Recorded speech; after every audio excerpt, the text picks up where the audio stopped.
First of all, I want to thank everybody for being here. I think it's always a great honor for me when people want to come and hear me speak. And so I want to thank you all for being here because it really means a lot to me.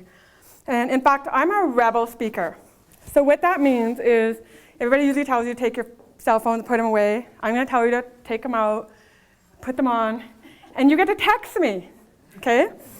And you get to text me a question. And I do it for a number of reasons. One is because so many times people need a safe place to ask something. And if you were to stand up and say, Kel, I've thought about suicide, would you really do it in front of all your friends? You might not want to do that. And so I want to give you a really safe place to ask me any kind of question. And I love it because I just get so many incredible questions. So today, I am just going to be really raw and real. I'm going to be authentic. I just love speaking that way. It just empowers me. So I'm going to sit down. And I'm probably just going to tell some stories that come from my heart. And we're just going to go from there. So what I did on Facebook this morning is I said, if you could ask me any question, what would it be? Is that my mic? Am I okay? Are we good? Did I do something wrong? No? They don't know I'm half deaf. So that's another reason I allow people to text me because I don't normally hear people. So, okay, we're all good, right? Okay, good. Now I think I'm having a hot flash. Yes, it's very traumatic sometimes being a speaker. That's okay, it's okay. We shall sit down. And you know, they have me 2 mics. 2, not just 1, 2. So anyways, we're all good. Hot flash, whew. Okay, heart. Okay, so here's the thing. I asked the question, if you could ask me anything, what would it be? And one of the top questions I got was, how do you get motivated? How do you stay alive? A lot of you don't know my story, but I got burnt when I was 2 years old. And imagine this, imagine a 2-year-old covered in bandages. Imagine her laying in that hospital bed, fighting for her life. And somehow, for some reason, that 2-year-old decided to live. That 2-year-old was given an option to die. She was. But for some reason, she knew that there was a greater purpose.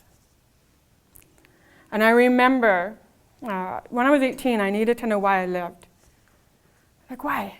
2 years old, come on, 2 years old, that's big. 75, that's tiny. 75% of your body covered in scars, and yet she lived back in 1968. So I said, why? Why did I live? I hated my life at 18. I hated being the ugly scar-faced girl. I hated that no guy would ask me to dance. I hated that I still didn't have my first kiss. And I thought, why? Why should I live? If these last 16 years of my life are any indication of what my next life is going to be like, why would I want to do that? Wouldn't it just be easier to end my life? So I got hypnotized, and I wanted to go back.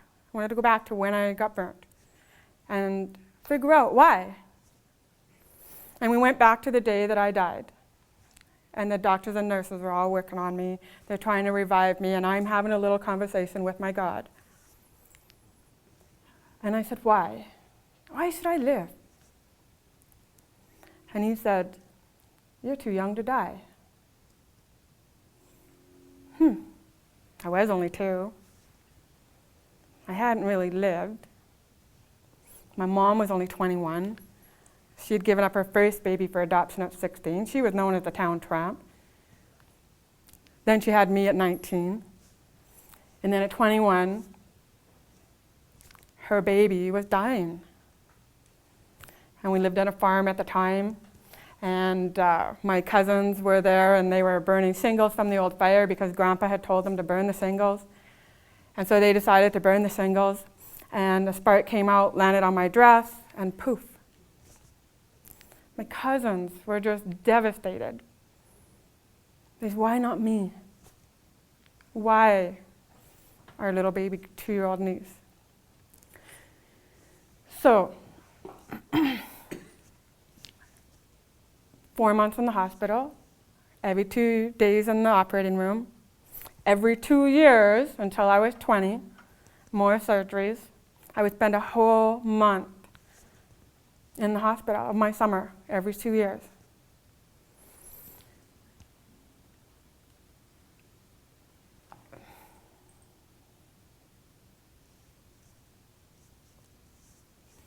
You are worth it. There's not a single person in this room who isn't worth it. If that 2-year-old can make a decision to live through all that, so can you. And believe me, sometimes women drive me nuts. Seriously. They honestly do. I had a woman email me on Facebook and say to me, Kel, I was going to go for lunch, but when I woke up, or I was going to go for lunch with my friend, but when I woke up, my skin wasn't perfect, and I wasn't feeling beautiful, so I canceled out on lunch with my friends. Are you kidding me? You canceled lunch because your skin wasn't perfect. Do you honestly think the people who love you are going to notice that your skin isn't perfect? Do you honestly think the people who matter in your life really care that you think you're not good enough? I bet that if you would have gone for lunch with your friends and told them how you were feeling, that they would have done everything in their power to support you, to make you feel great. I can almost guarantee you that I have probably one of the most imperfect bodies in this room. Okay? I have crooked fingers. I have a crooked arm. I have scars completely covering my chest, my back, my face. I'm bald spot, both my arms, my legs. I'm missing a nipple, my breasts are too low. And that's the short list. If you want the long list, come see me later, I'll tell you. And I can probably rattle off 50 more things that are wrong with me. But do you honestly think my friends are seeing that? They aren't seeing it. They're seeing how my big green eyes, they're seeing my spirit, they're seeing my cute little nose, they're seeing my great smile, they're seeing my cute little hot ass, Had to throw that one in there, No time for that story, okay? 15 minutes is not long enough to tell that story. But here's the thing. One of the other ladies was asking me about transformation. And what was a pivotal transformational point in your life? And I had to think about it, and a lot of you have heard this story, but I'm going to tell it again because it is a really powerful, amazing story. But one day I went to a garage sale, and this lady said to me, "They couldn't do better than that." Oh, I was mad, right? I was like, what am I going to do? And at one time, I would have been the bitch, because that's how I used to handle things. But now I'm a little bit nice. So, I thought, what, she doesn't deserve nice, Kelly, because she really, really did hurt my feelings. And I just said to her, you know what? I happen to think I look pretty damn good. And it turned out when I walked away. That lady did not know that I got burnt at 2 years old. She didn't know that I had to have a surgery where my arm joined to my body. They had to slice me open. They had to put skin here and there. My skin on my legs has been used 6 times over. I had to be in a body cast for 6 months at 3 years old.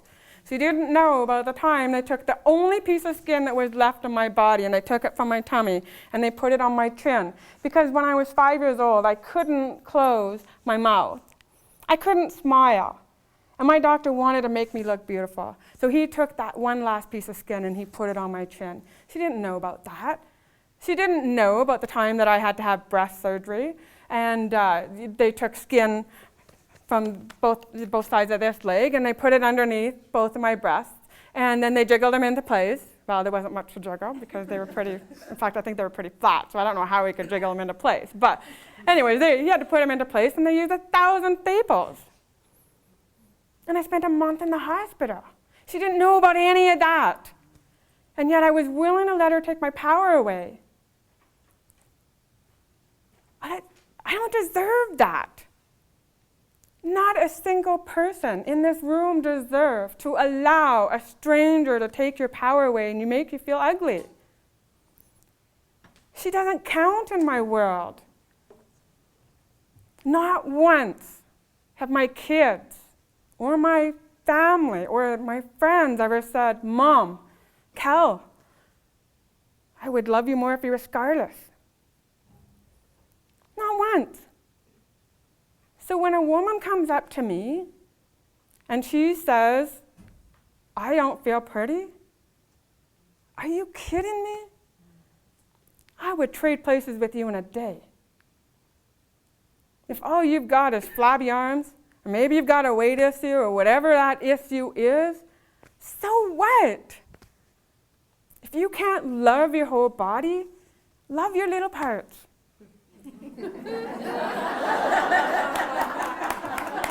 I said that in a conference with a bunch of men. They didn't like that. Apparently they like big parts.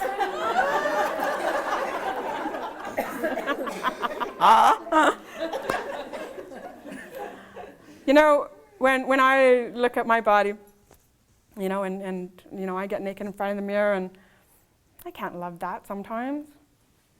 You know, I look at those scars and I just say, you know, I remember looking in the mirror many times and thinking, yuck, who's going to love that? Who's going to love me? These scars are never going away. I know that. Nobody's going to be able to fool me. You know, when people will come up to me with makeup and say, "Cal, I got something that's going to take your scars away. It's going to make you beautiful." Oh, really? Come on. How many years have you got? Right? I'm like, if you can't love your whole body, you don't have to. But go and look in the mirror and give yourself permission to love all those little parts you love about you. Because when you go back to the mirror, you're going to see all those amazing little parts that you love. And when people ask me what motivates you, you motivate me. When I have a woman that comes up to me and says, "Cal, every word you said I resonated with. You make me want to live." Oh, you don't think that brings tears to my eyes? When a child or a teenager comes up to me this past summer, I got to speak at the 4-H leadership camp. I love it there because I was in 4-H. And this teenage girl comes up to me and she's got tears in her eyes. She says, "I wanted to commit suicide, but you make me want to live. Can I phone you the next time I'm thinking about suicide?" Absolutely. In fact, you better phone me. That's why I give out my number. That's why I want you to text me if you need a problem, if you have a problem or you need help. Because that's what this world is all about. Our value is not in how much money we make or we don't make. Our value is in the acts of service that we provide to others. And last year, when I was having my own transformation and my own breakdown, I had to get a coach involved. And she said, "Kel," she said, you don't think you're valuable." Well, what are you talking about? Of course I think I'm valuable. I'm a speaker. Right? I speak to 1,500 kids. I'm valuable. I know I'm valuable. I'm a mom. I'm raising 3 kids on my own, a single mom now, going through a divorce. Of course I'm valuable, even though sometimes my kids don't make me feel like I'm that valuable. But, oh well, right? They got their own lives to live. And she says, no, you don't feel valuable. She said, you let your husband beat you. You let people walk all over you. You don't charge enough money. You have no value. And you don't value yourself. And I'm like, what are you talking about? She goes, you know what, Cal? I think you don't value yourself because you're not making the money you want to make.